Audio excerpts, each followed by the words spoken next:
I'll take a pound of nuts. That's a lot of nuts!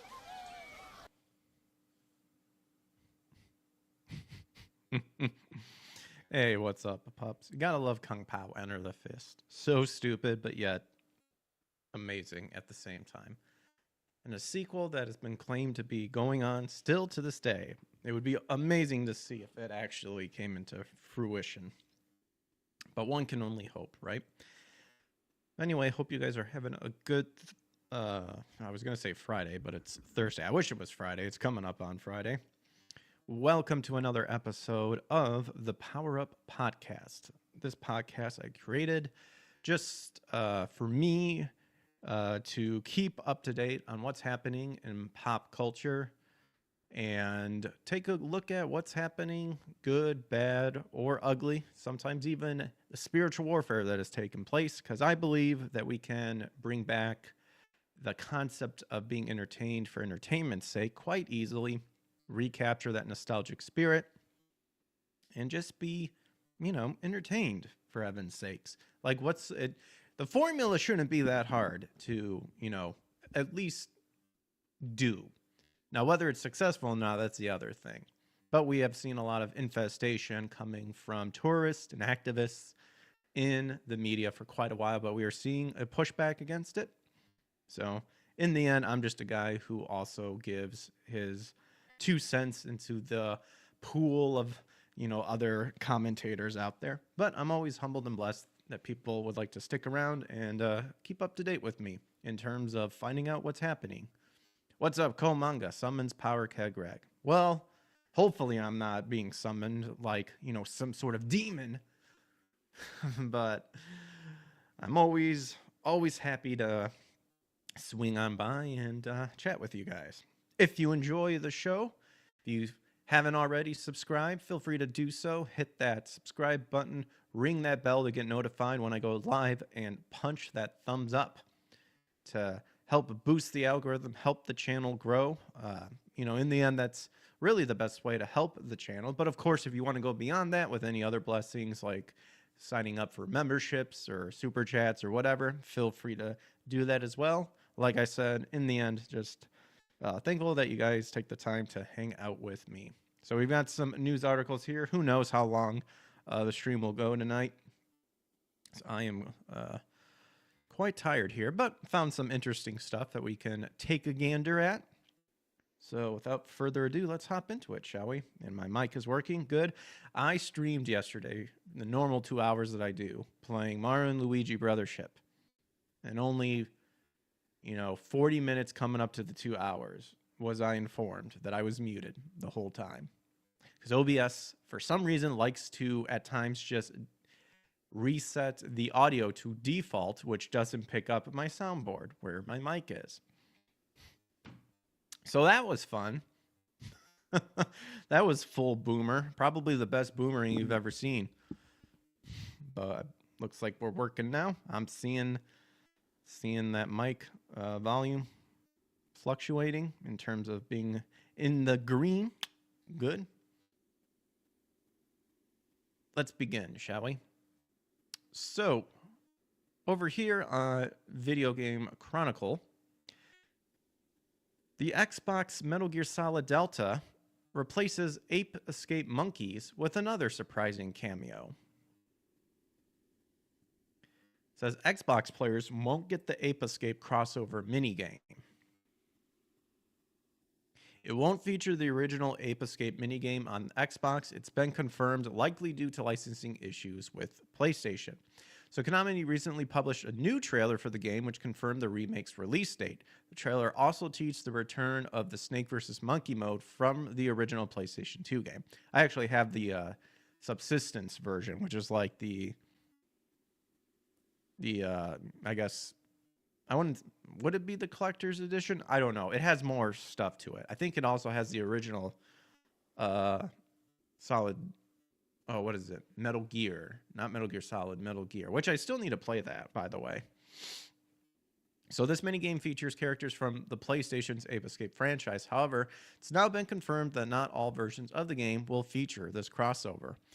In the Xbox version of the remake, it looks like the apes will instead be replaced by another cameo character, Bomberman, who is owned by MGS publisher Konami rather than PlayStation. Really, Bomberman? They couldn't think of something else? But whatever. The special game, Snake vs. Monkey, to capture the Pippo monkeys is back for PS5 and Steam, reads the description for the trailer. A different special game will be implemented for the Xbox version. Please wait for further detail. And the ending of the trailer clearly shows the silhouette of Bomberman. It's unclear if the model will be the same as Snake vs. Monkey minigame. So there you go. Right there. And then, what is this? Okay, so this is VGC plugging in their 90 minutes of playing Metal Gear Solid Delta. And then they're just quoting their they're quoting their article that they wrote about it. So that's pretty much all it is. But I haven't seen the new trailer, so let's go ahead and watch that, shall we? I'll turn this down half on the YouTube player.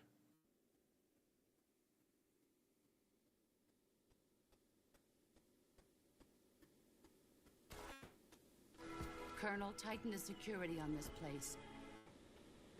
He's coming here. I'm sure of it. Ah, yeah. America is out to destroy the Shagohod and get its hands on your inheritance. You know it, baby. The philosopher's legacy. Then they're out to kill me as well. What's the story between you and the boss? She was like a mother and my master. It's a horse.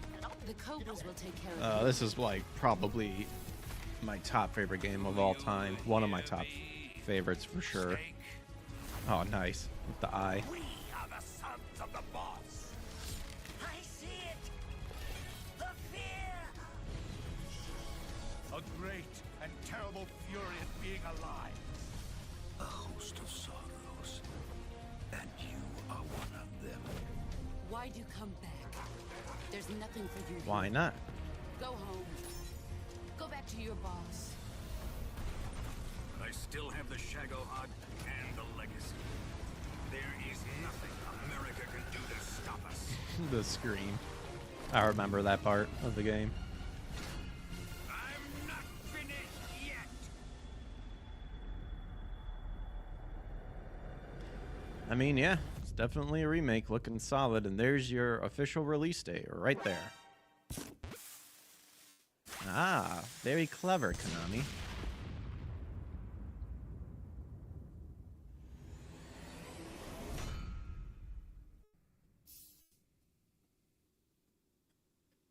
There you go. Sweet. Yeah, Metal Gear Solid is like one of my top favorite games of all time. Love it. I mean, it looks beautiful. Games nowadays should look beautiful. If it's not looking beautiful, you're doing something wrong. So, interesting that they picked Bomberman. I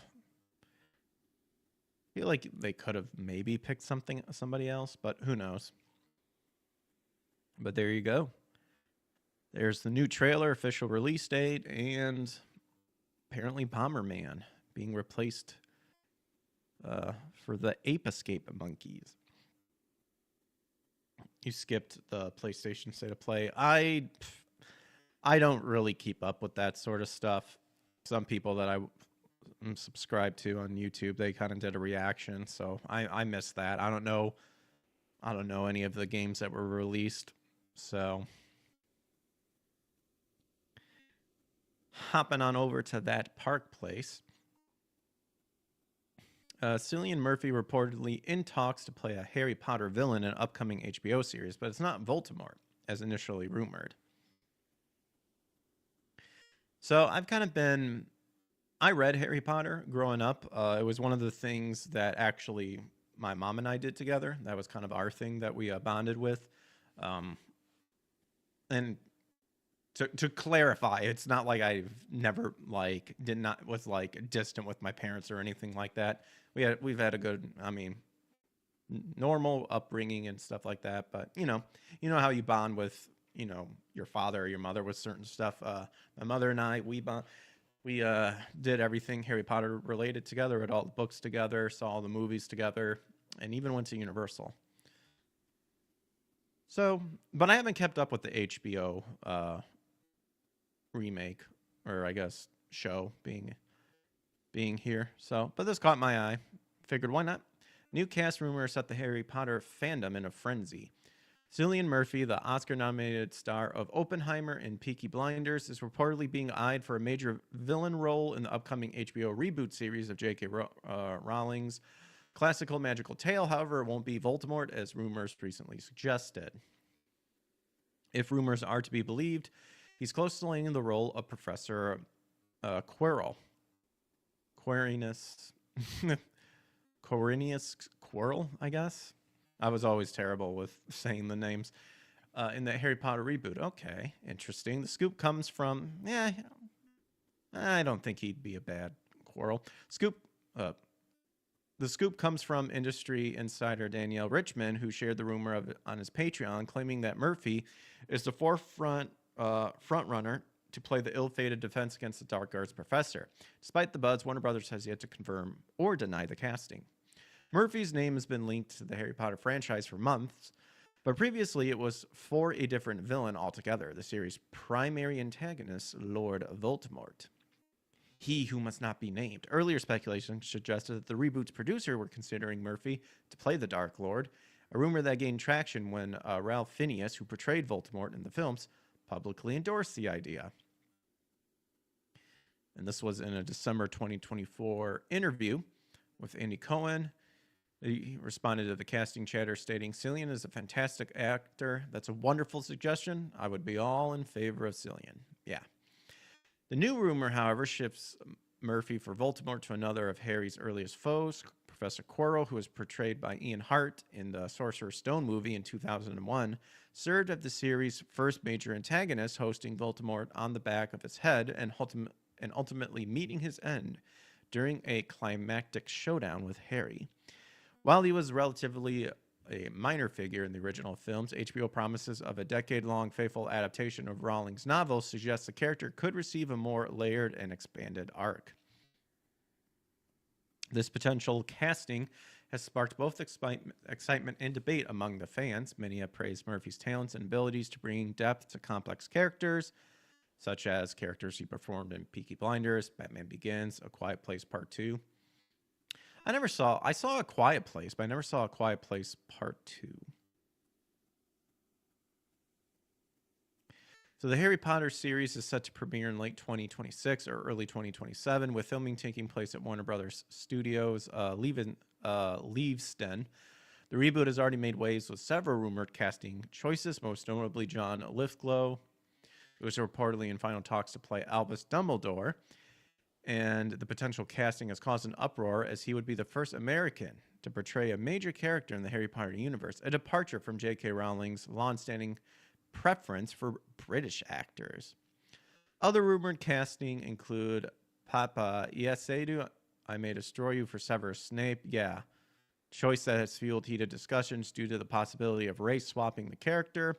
Sharon Horgan and Leslie Manville are reportedly contenders for McGonagall.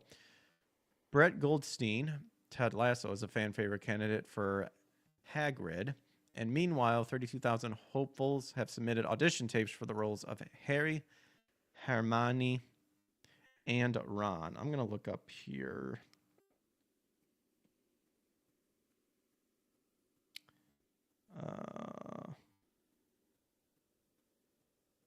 Brett Goldstein?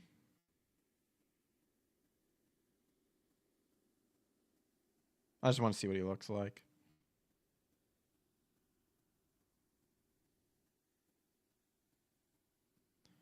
I mean, maybe they would have to really rough him up in terms of, like, to make him look like Hagrid. I'm not familiar with him. So with Murphy's name now in the mix and the debate over Lithgow's Dumbledore still raging, Harry Potter reboot is proven to be one of the most talked about reimaginings in recent memory. Whether these casting rumors materialize or not, one thing is clear. The series is already casting a powerful spell over the entertainment world. So, very interesting. Very cool.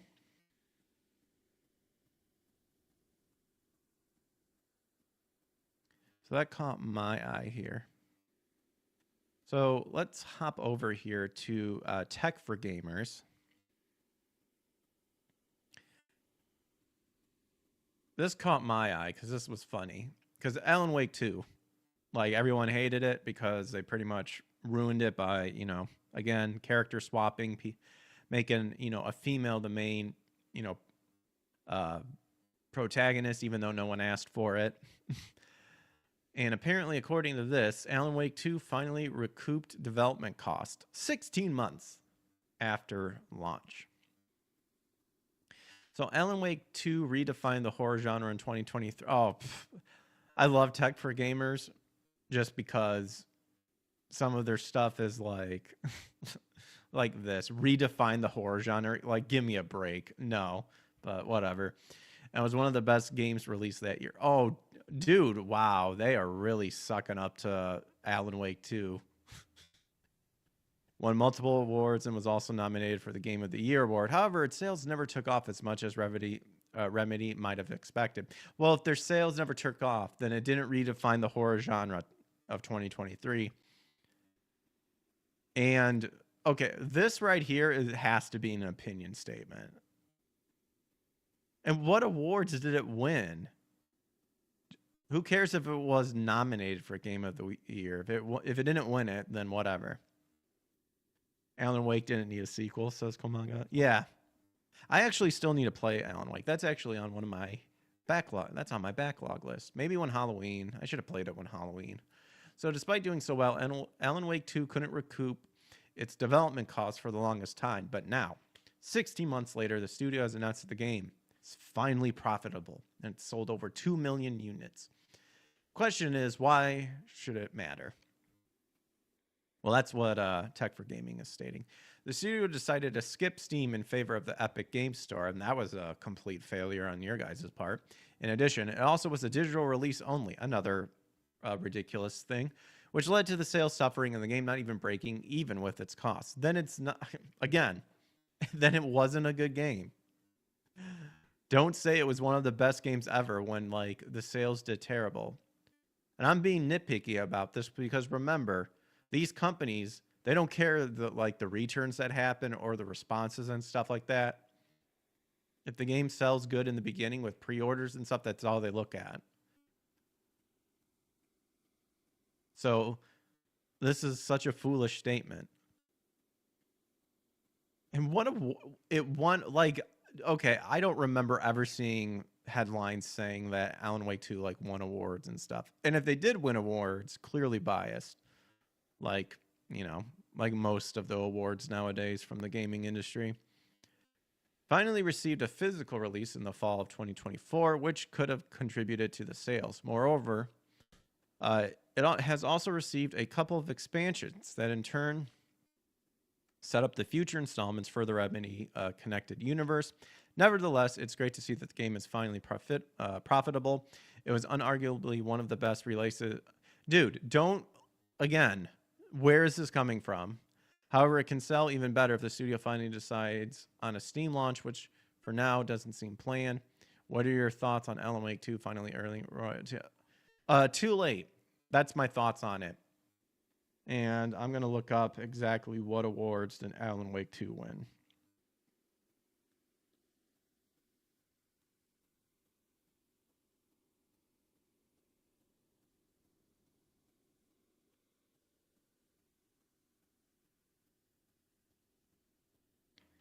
Okay, so right away it was the Game Awards from 2023. Apparently it won several prestigious awards. Okay. Best Game Direction. Sure. Best Narrative. And Best Art Direction. Okay.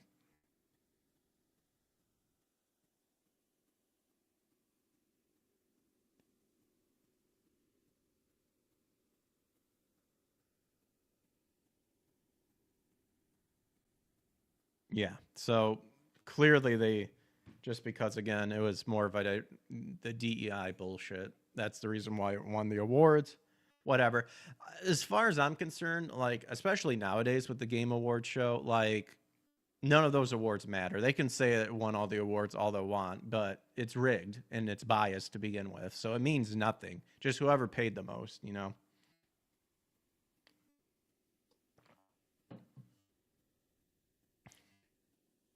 But there you go. And the fact, I just found, again, this article is hilarious because they're saying it did all this stuff. Look at how great it is. But yet it finally managed to get back the money that it took to make it. That's not... all the hype and the awards that it won, like, doesn't matter. It didn't sell well. How does a game not really sell well and yet win all these awards? Kind of points out that, you know, rigged and biased in terms of the awards. Anyway. So Onimusha, we watched some of the Onimusha stuff. And this one comes back again from Video Game Chronicle. Apparently, Onimusha Way of the Sword's protagonist is played by an actor, who died 28 years ago. Huh? What would that be?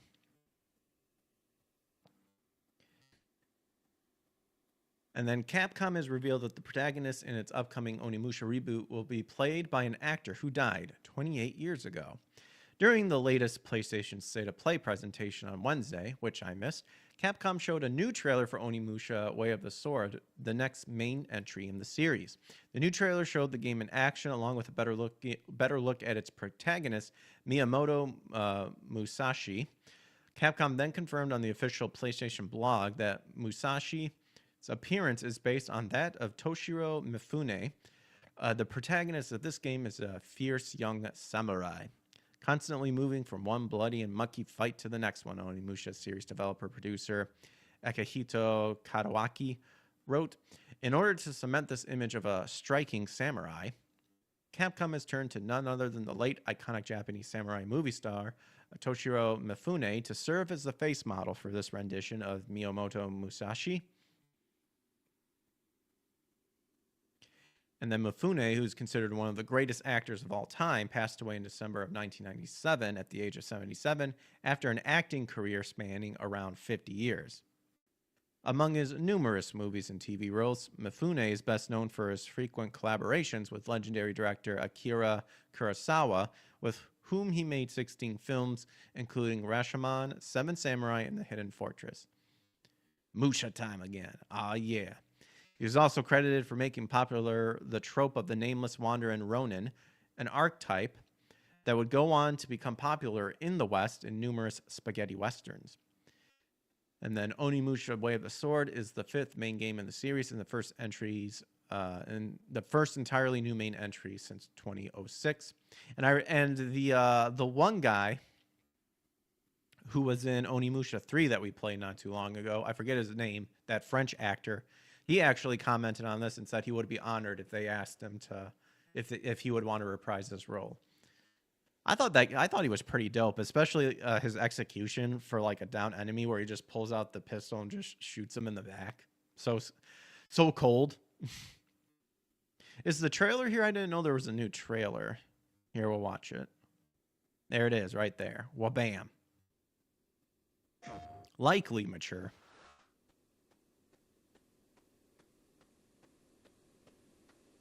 It's likely, possibly.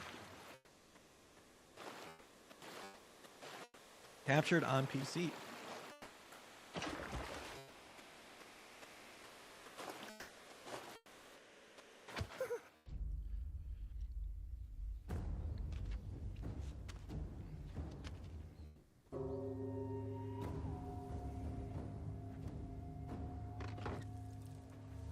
Shut.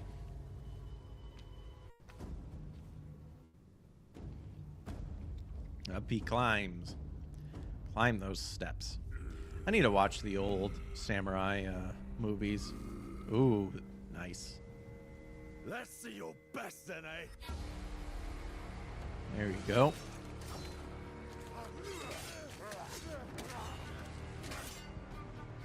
Swordplay is a game of strength. Winning is what matters. Oh gosh, the dubbing should be a tad bit better. And you can bring as many friends as you want. Not good. Yeah, we're gonna be playing this in Japanese. Dang. Ooh, nice.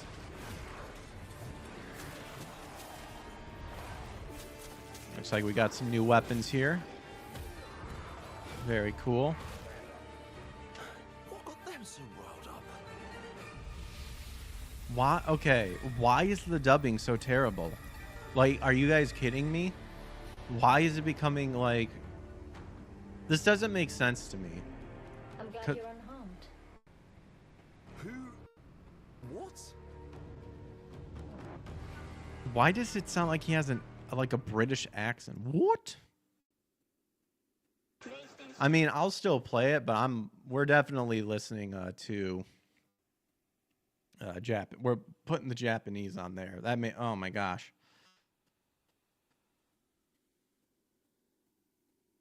Looks sick though. Will not lie. The game's main enemies are Genma, and then usually found dwelling in the lowest depths of hell. The malice enveloping Kyoto has brought these fiends into the world of the living. Capcom's description reads, their ceaseless atrocities have plunged the capital in a state of dread and panic.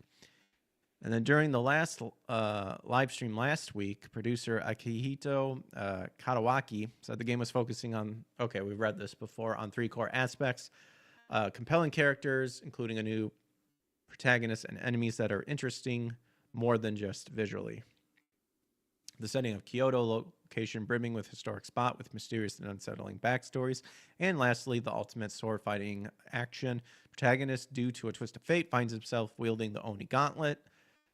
Now in Onimusha, he sets about mowing down the monstrosities roaming the world of the living and feeding their souls to the gauntlet. Through gritty, blood-soaked brawls, he searches for his reason to fight. Kumanga says, I'm with you on that. Yeah, dude, that dubbing was absolutely atrocious. And I've taken classes that kind of talk about the video, like game dubbing. The technology is there to where it can read the wavelengths of the audio clip and move the mouth flaps to match it. Like, so this, to me, there is absolutely no reason why that can't be. And if not, there's literally AI that's like making this stuff now. But like the class I took, like this was back in the day too, and they were saying like it's getting to that point. So it should be here. There should be no reason why that looked terrible. But again, just change it to Japanese, put on them subtitles, and you'll be fine. Probably better anyway. Hopefully uncensored, or at least more accurate in terms of bastardized localization. But who knows?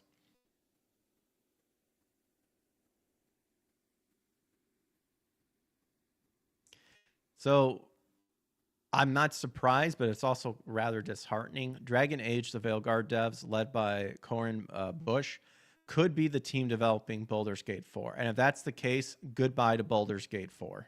Just say goodbye to it.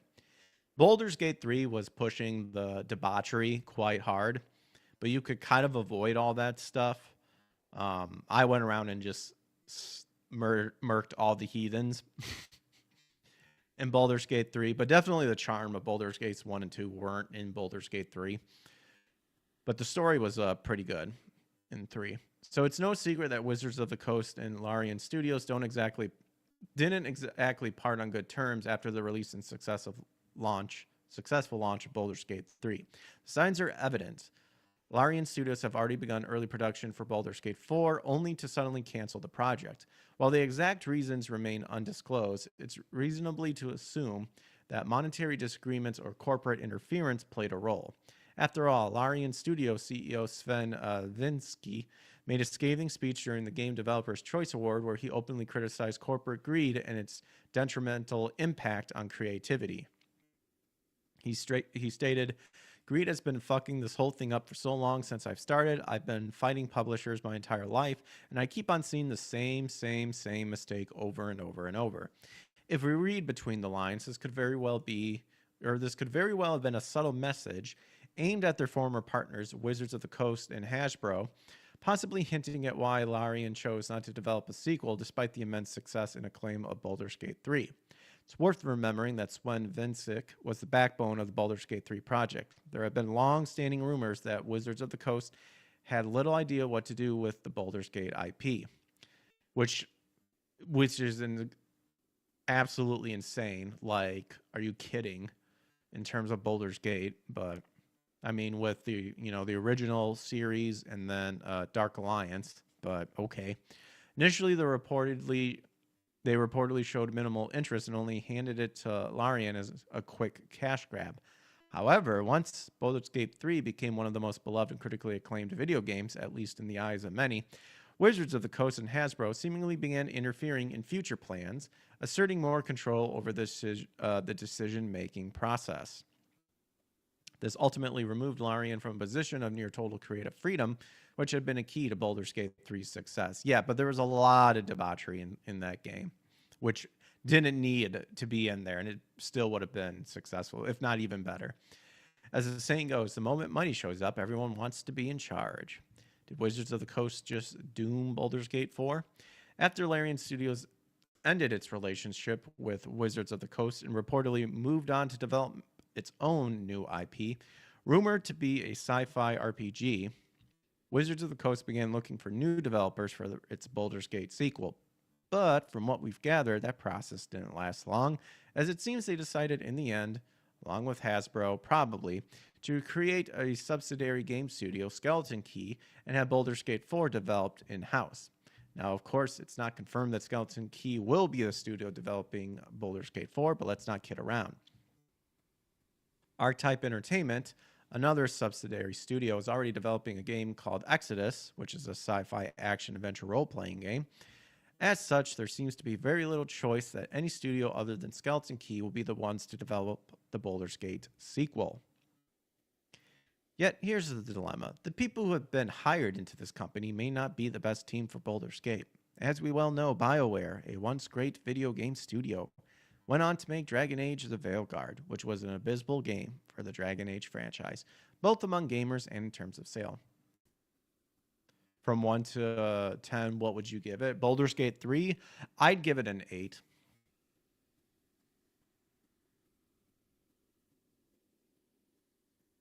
That would probably be my ranking. The numbers speak for themselves. It was led by Corny Bush, the game director at BioWare, a self-described advocate of DEI, who also pushed for top surgery scars in video games, retarded. Something Bush also implemented in The Sims 4, also retarded, while working for Maxis. The game was a financial disaster, although, according to the rumor, an expected disaster by EA. Then why waste the money to make it? So many questions, but, the deed has been done, I guess you could say.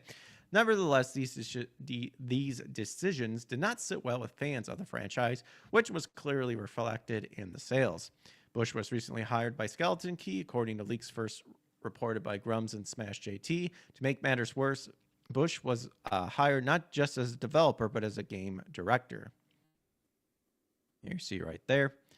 So, of course, rumors began swirling that the director of Veilguard is indeed going to work on Baldur's Gate 4. This means potentially the person widely seen as responsible for Dragon Age's demise is now in a position to influence Baldur's Gate 4. If that truly is the case, say goodbye to Baldur's Gate 2. It'll officially be dead. Many fear that Bush's involvement could act like an unchecked cancer, spreading damage until another beloved franchise succumbs. Veilguard team is back, and they might be making Baldur's Gate 4. After the failed launch of the Veilguard, how could Wizards of the Coast and Skeleton Key even consider Corin Bush? Well, here's the thing. Many of these self-described DEI advocates within gaming consider Baldur's Gate 3 a DEI game, even though for many gamers it isn't. Yes, but this is specifically why they picked a game like Baldur's Gate 3. And I've explained about this before. They're looking for games like this, whether that's 100% take an established franchise, bastardize it, and just assume they'll make the money back because, they're so uncreative and not clever whatsoever that they just copy and paste all the work that other people put into that made it a success and just copy and paste themselves pretty much inside of that character. So, strong white male, gay shaved head lesbian. That's how it works. But for games like Baldur's Gate that are like this is a perfect way to where they can insert all their stupid DEI crap, and it just kind of falls under the umbrella of everything. Which to where if you can get around everything, then yeah, because that's what I did with Baldur's Gate 3. I murked everybody that I considered heathens, skipped all the stupid, sex with the bear and all that stupid crap, which, let's be real, that didn't need to be in there, because if you took it out, it wouldn't have affected anything. None whatsoever. Again, it's these games that fall under the umbrella category that they purposely target so that they can insert all that corrupt and disgusting garbage inside of it. Then if it does successful, then they can claim that it was their DEI that made the game successful. That's what pisses me off the most about this stuff. Is literally like what the article here said. It's a cancer or a symbiote that is harmful in the beginning, but when they latch onto it and something like survives it, then they can say that we did something to it. The furries were happy without it. I know, right? Exactly.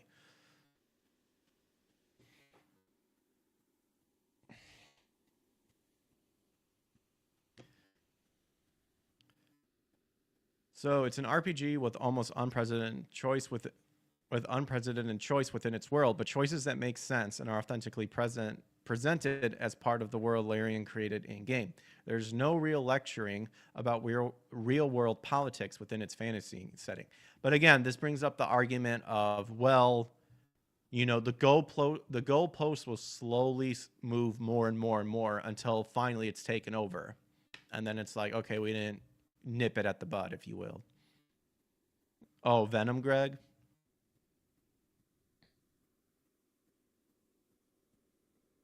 Yes, you could say that those people were indeed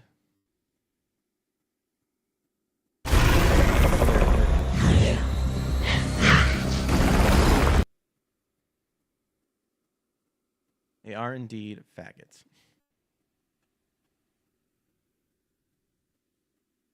There's no real-world lecturing about real-world politics within its fantasy setting, and Baldur's Gate 3 never had any forced message that made it feel like a propaganda piece, unlike the Veilguard. But you could clearly tell that stuff was in there. You could tell. Like, if you played 1 and 2 and then played this, you could easily tell the change in tone and shift of everything. Even the enhanced versions where they added new stuff, apparently people have said that there's some in there. I had the enhanced version, but I never played it again far enough to see what the new stuff was. That's why you just play the OG.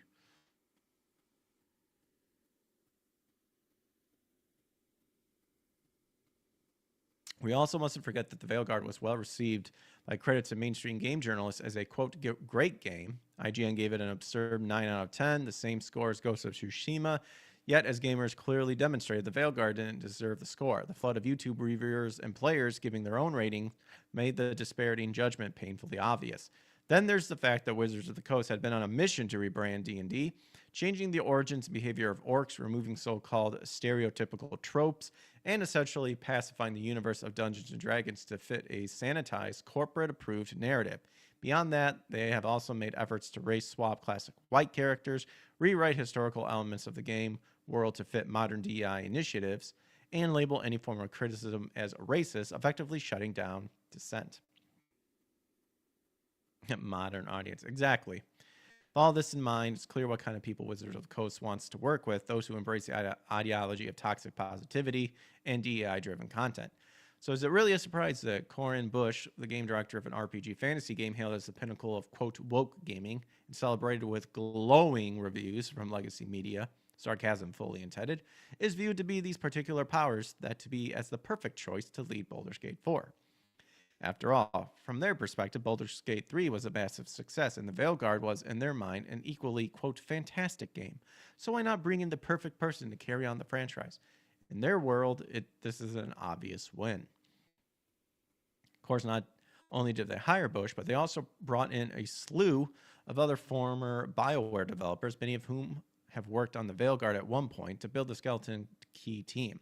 So why not have the brilliant minds behind the Veilguard to take charge of the Baldur's Gate 4? Yes, this is still sarcasm. Nor the poor sales, nor the so-called bigoted majority of gamers, 90% of them apparently, who rejected the Veilguard. Clearly in Wizards of the Coast mind, this team deserves to fail upwards. After all, who doesn't want Baldur's Gate 4, the Veilguard saga? We do, said Wizard of the Coast, but I fear that their legacy or their legendary woke gamble will be nothing more than a brutal wake-up call once it hits stores. And then how do you feel about it?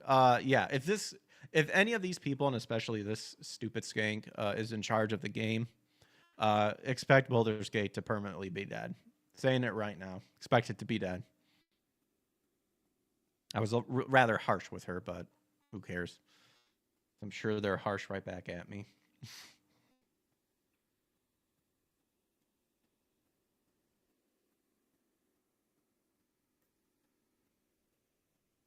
So the rest of the stuff I have come from that park place. So this was an article released yesterday. The Japanese shrine demands removal from Assassin's Creed Shadows after Ubisoft depicts its destruction. Ubisoft, you are just kicking ass in terms of wanting to burn to the ground. At least you're going to, I guess the only thing you could tip your hat to them about is that they're fine with going down with the ship. Ubisoft has landed in yet another controversy as the Hitate Hyozu Jinja Shrine in Japan has formally requested the removal of its sacred shrine from Assassin's Creed Shadows. The demand comes after recently released gameplay footage revealed that the game allowed players to enter the shrine, an active place of worship. Let's be real. Not really worship. Appeasing demons, if we're going to point out it from a scripture standpoint, and destroy its interior, including smashing items and even demolishing the temple's altar. Mark Kern, that would be Crumbs, former World of Warcraft lead and gaming industry veteran, relayed the reaction of these connected to the shrine. My local source confirms the shrine in Japan has filed a formal request to Ubisoft asking them to remove the entire religious site from Assassin's Creed Shadows. My source tells me that temple leaders are very upset at the use of their shrine and the ability to destroy the interior. This latest blunder adds to the growing list of cultural missteps that have plagued Shadows since its announcement. Ubisoft has repeatedly claimed to have conducted extensive research on Japanese history and culture. Hiring so-called, quote, experts to ensure authenticity. Yet, the company has demonstrated a pattern of tone-deaf decisions, or more accurately, a pattern of retardation that have infuriated both Japanese audience and longtime fans of the Assassin's Creed franchise.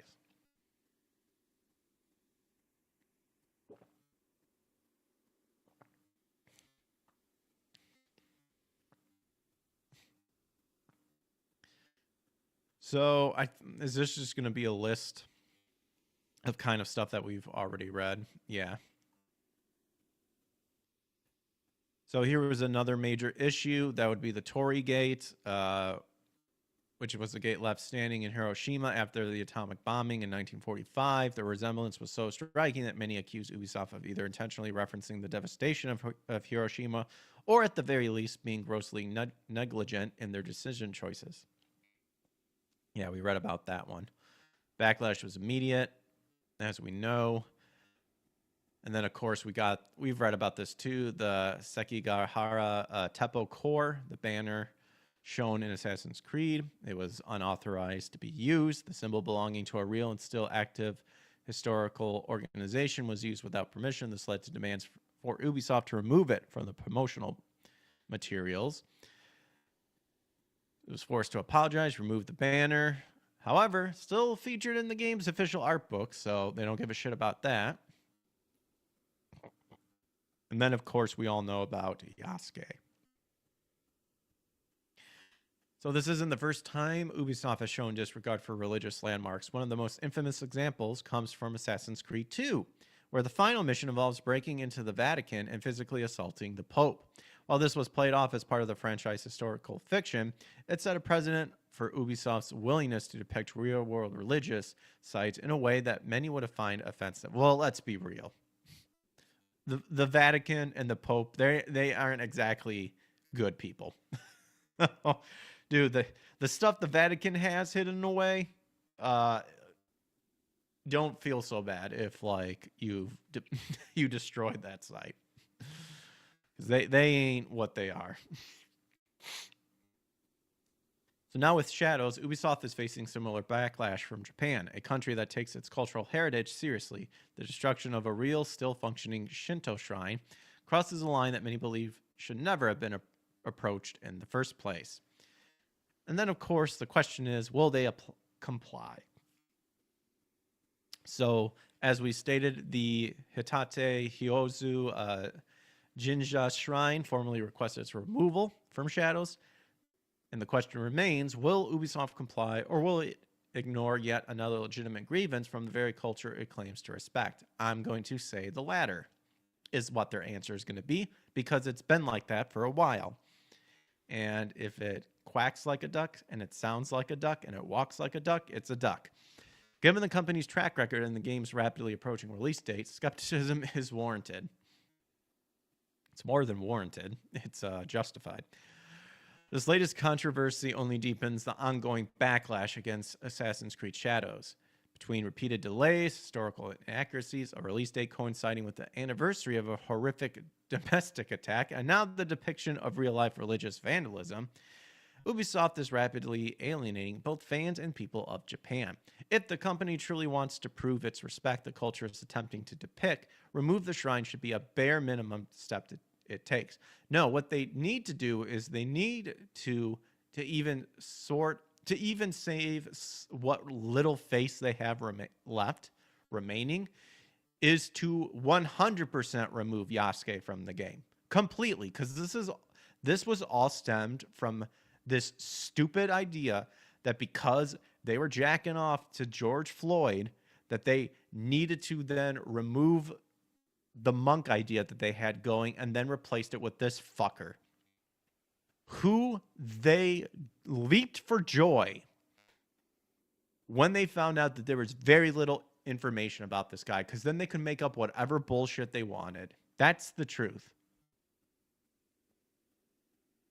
That is the truth of what they did and why they did it, so that they could make it DEI, modernized, retarded version of an Assassin's Creed Shadows, with the end of them just giving a giant middle finger to the Japanese culture. That's what they wanted to do. Why? Only anybody who can like stare into the dark depths of their hearts could find the answer. Ubisoft just can't help themselves. I want the monk back. That's what it should have been in the first place. It would make sense.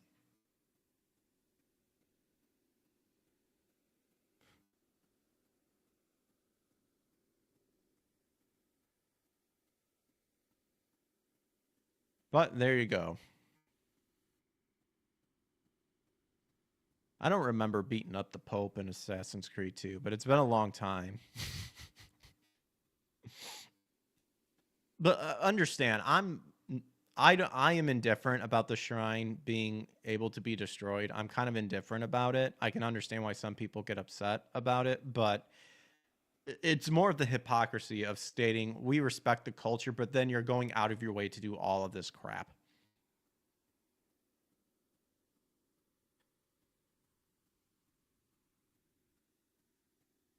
So kind of the main article that I found here is that former X-Men 97 showrunner Beau DeMayo accuses Marvel of discrimination in 30-minute video and then threatens to expose Marvel in court. So, he was the former showrunner of X-Men 97. He's released a video responding to allegations against him while leveling serious accusations at Marvel Studios, including claims of discrimination and retaliation. In the nearly half-hour-long video posted on both his adult subscription page and YouTube, we got it from YouTube, DeMayo denies the misconduct allegation that led to his firing from X-Men 97 and threatens to expose Marvel in court. If DeMayo's assertions are true, this would certainly be a smack in the face of Marvel and parent company Disney, which is known for virtue signaling in projects regarding race and sexuality. However, DeMayo himself has been a controversial figure among the fandom for some time, interjecting. See, this is why I do not feel bad for this guy. Some people kind of gave him a break when it was like, oh, X-Men 97, it wasn't that bad. It's like, dude, don't kid yourself, man. It was terrible. And I got shit for it when I made videos about it that you can still find on YouTube. But now look at where it is. And look at how the Spider-Man thing, I got shit on that one too. When the rumor that with the X-Men 97, they're doing a Spider-Man remake, I got shit on that too. And now look what's happening. So it doesn't matter if these people like show little tidbits of like actually tipping their hat to the thing. That's like, it's legitimately like saying, well, the rat poison didn't kill it right away. It's like, it's still poison. Like, are you guys for real? Don't fall for it. If anything, keep watch about it. Yeah. If you want to watch it, like, keep watch about it. But like, let's not pretend that like this guy, like, in terms of like fighting against Marvel and stuff, like, let's not pretend that this guy is like some savior. I say that very loosely in terms of like, well, X-Men 97 was, he actually did do a lot of, it's like, no. It doesn't matter if he did it. Smoke and mirrors, man.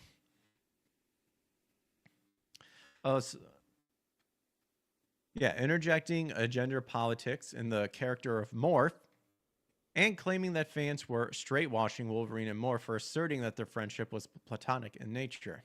Yep. Addressing the allegations against him. So DeMayo opened his video by addressing the allegations that he sent inappropriate photos to male staffers, the same accusation that came out following his dismissal from X-Men 97. The allegations being made against me are very serious. I take them seriously, he said. So I took time to myself these last few weeks. One, to sit with my legal team and figure out how to best respond, but more importantly, to sit with those I love and assure them of what I will assure you now. These allegations are egregious misconduct, are false. And DeMayo claims that the accusation are part of a smear campaign orchestrated by Marvel Studios to discredit him for speaking out against discrimination and unethical behavior within the community. See, this is why I don't really believe him. Is because it's not because, oh, you're doing this just because, I speak out against. Okay. We've heard the squawk many times over. And we learn a lot of times that the skeletons being hidden are worse than what it seems. The rumors being spread around me online are lies, and they are offensive, he continued. But more concerning is that there's a smear campaign designed to discredit my credibility in order to cover up. We literally just read this. Stretching from select crew members on X-Men 97 all the way up to top of Marvel Studios. Well, where did these allegations come from? Is he going to explain like where these come from? Here you go. Accusations of racism and discrimination in Marvel. So he accuses Marvel of creating a hostile work environment and uses his identity against him. The studio looked the other way as my identity was weaponized by Marvel X and select crew members to undermine me, creating a humiliating environment where people felt emboldened to use the same dog-whistling stereotypes favorited by bigots for decades, he said. He's big, he's intimidating, too opinionated, angry, emotional, flamboyant, dramatic, a pervert. These aren't... Who specifically said this stuff? This is what I hate. They said all this stuff is happening. We'll name them. Well, I can't do it. Why? You're already seeking legal action. Aren't you part of the Me Too culture? This, oh my gosh, I hate this shit.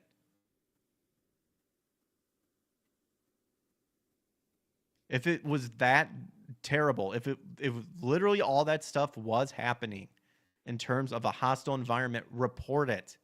For heaven's sakes. Well, they won't believe. DeMayo has specifically called out the casting process for Storm on X-Men 97 in the past, revealing that Marvel executive rejected his input because they didn't think the actress sound African enough.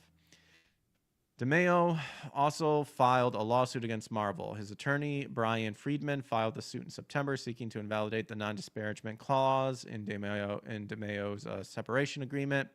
Friedman argues that the agreement violates California law, which protects whistleblowers and allows employees to disclose information about unlawful acts in the workplace, such as harassment and discrimination. Yet he's not naming names.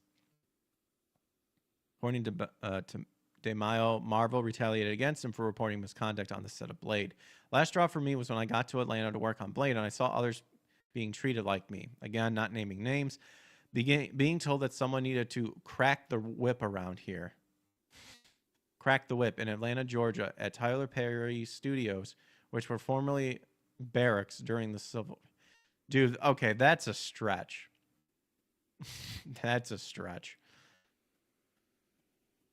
See, I want to know if other people like have said like, yeah, I was there and stuff, you know. Calls out Disney's feminist agenda in X-Men 97.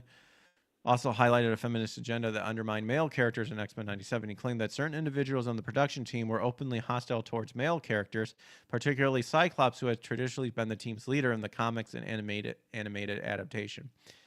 It is wrong for an artist on the show to repeatedly denounce all men as jerks and to accuse me of failing the cause because I'm keeping a, quote, jerk like Cyclops as leader of the team, he said. See, again, I do not feel bad about this stuff because these people are a bunch, like, he is part of the snake den. This is what also bothers me. Like, he's saying all the stuff which might be true, but you're part of the snake den, dude. If the roles were reversed, you know, like, these people will step on each other. This is the thing. Again, this guy is not innocent in this. Comments suggest that some within Marvel sought to diminish Cyclops' role in favor of a more agenda-driven narrative. This aligns with broader criticism that Disney and Marvel has deprioritized classic male heroes in favor of female lead stories or ideological messaging. Look at this. He's claiming like, oh, I wanted to keep Cyclops. And then in the very same sentence was like, oh yeah, Morph and Wolverine were gay. Like, dude, are you kidding me? Two-Face, dude. Smoke and mirrors. The male resistance to these changes appears to have contributed to internal tensions during the time on X-Men. Then he should have been fired.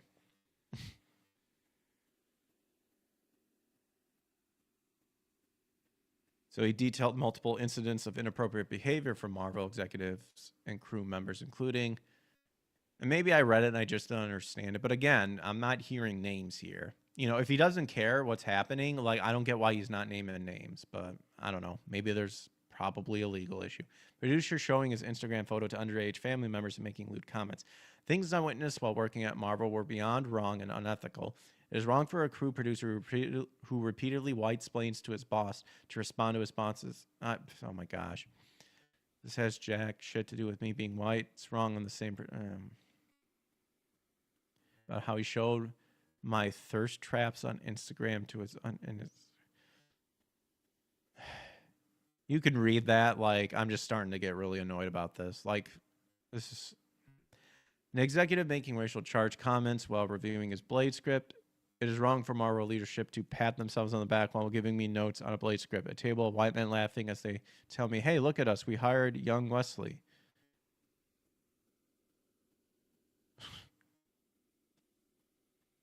Executive dismissing his concerns about discrimination. It is wrong for Marvel X to roll her eyes when I raise concerns about being bullied and targeted on account of my identity, to tell me to deal with it because these individuals are amazingly talented. Again, see, this is why I don't believe this guy. Because some of the stuff he's saying, like, you hear, like, we've heard this talk before, and a lot of times when we've heard this talk, it's been proven that it never happened. DeMayo also accused Marvel of erasing his contributions to X-Men 97 and blacklisting him from their events.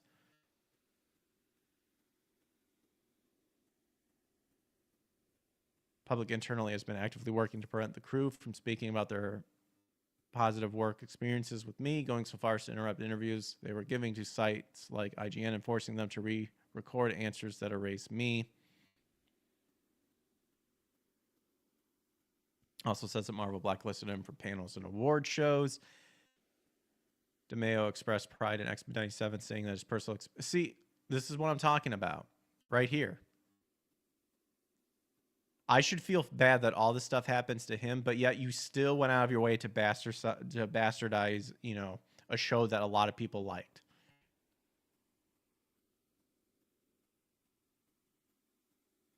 Stupid. When Magneto talks about how they still come for you even if you play by the rules, when Storm laments how the more she used her gifts to help humans, the more they hated her. I did not write these lines by accident, he said. Claims that these lies address his experience dealing with Marvel Studios' alleged treatment of him because of it. Okay. Despite his accusation, DeMayo says he's willing to resolve the issues privately. And yet you're making all these open allegations. Oh, but I want to do it. I don't. In the end, I don't care what happens. As far as I'm concerned, everybody's a piece of garbage in this scenario right here. So his team and I have already started your investigation. I have the receipts and the eyewitnesses. Sure.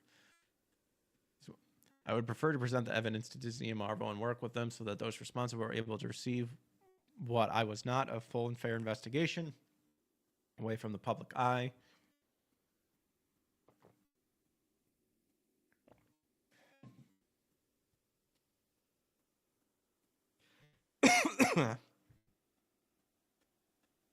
So he's pretty much preparing for legal battle. His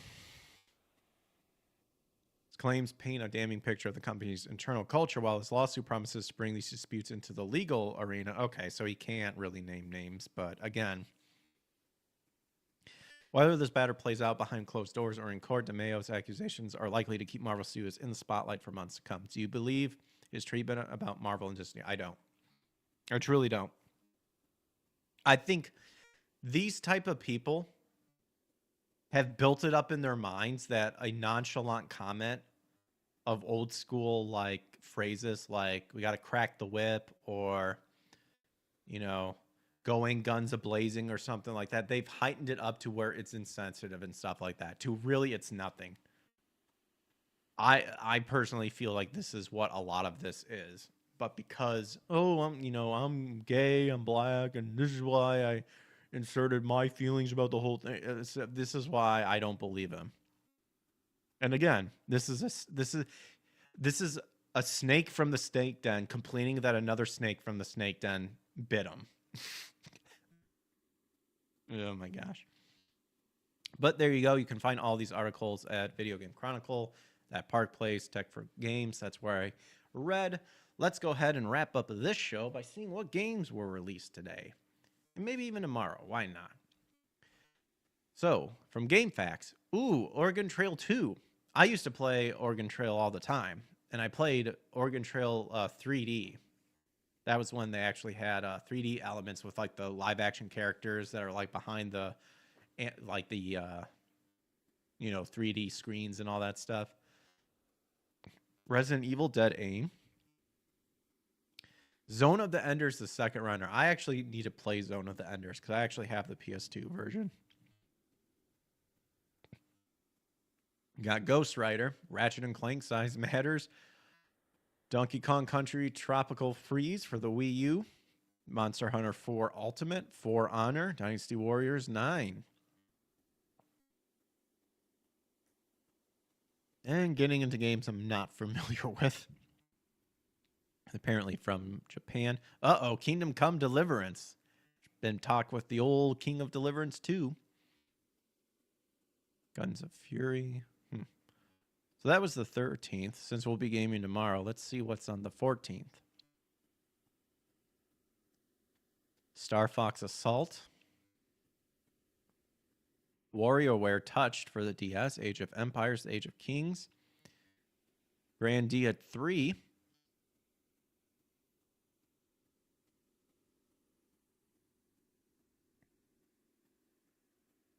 Ninja Gaiden 3 for the Xbox 360. Twisted Metal 2012 for PlayStation 3.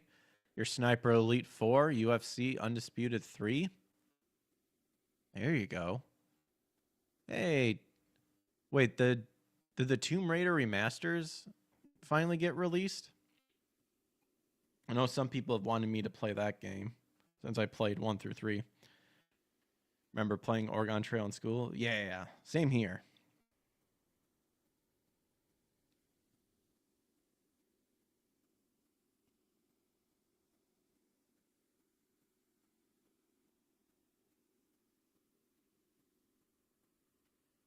When does this come out? I mean, I guess this is saying for the month, so it's coming out like coming up here. February. Oh, literally tomorrow, Valentine's Day. There you go. Thank you, Komanga. Tomorrow. Well, there you go. We also have Moby Games. They do a more worldwide release. Again, your Oregon Trail 2. Power Stone. Apparently an arcade game. Japan. I feel like I've heard that name before. Zone of the Enders, like I said. Time Crisis Mobile. Wonder how good that game is. I like rail shooters. House of the Dead Overkill, the Wii version for Spain. Wait, what was that? Shadow of the Vatican? I just saw Vatican and we talked about it earlier. I was like, okay. Wait, what was that? The Legend of Zelda Majora's Mask 3D, the special edition. France, Germany, Italy, the Netherlands, Spain, and United Kingdom. There you go.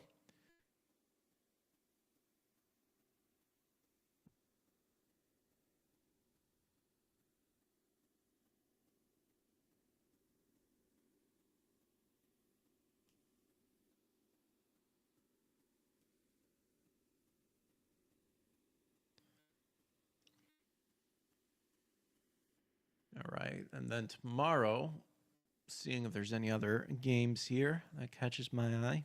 A lot of good games, though, listed. Oh, Final Fantasy Tactics Advance for the Game Boy Advance version was released tomorrow. Over the course. No, YouTube LLC was founded. Wow.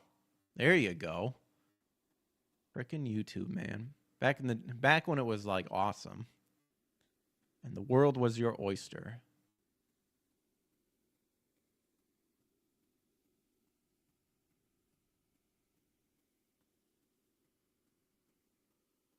Yeah, I'm kind of seeing some of the same games repeated. But I'm going to go ahead and we're going to call it for tonight. So thanks for everyone for hanging out with me. If you enjoyed the show, make sure to hit that like and subscribe button. Turn on notifications to get notified when I go live. Tomorrow we'll probably be continuing Mario and Luigi Brothership. And then, again, some people wanted me to play the new Tomb Raider stuff. I would have to get it from... I'm going to start getting stuff from GOG just because I like to actually own my game. But in any case, let's see if we can do any rating over here.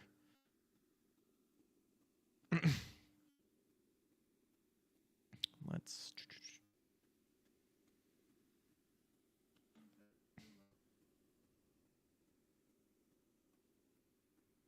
see. We'll get. It was a pleasure. God bless. Well, thank you. God bless to you too, and God bless everyone. May you guys have a good rest of your night. Vara's live on YouTube. We'll go ahead and raid her. All right. You guys have a good rest of your night. Hope to see you tomorrow, 8 p.m. Central Time. And then, until then, adios, take care, and peace. Sorry if you just heard me hit my mic.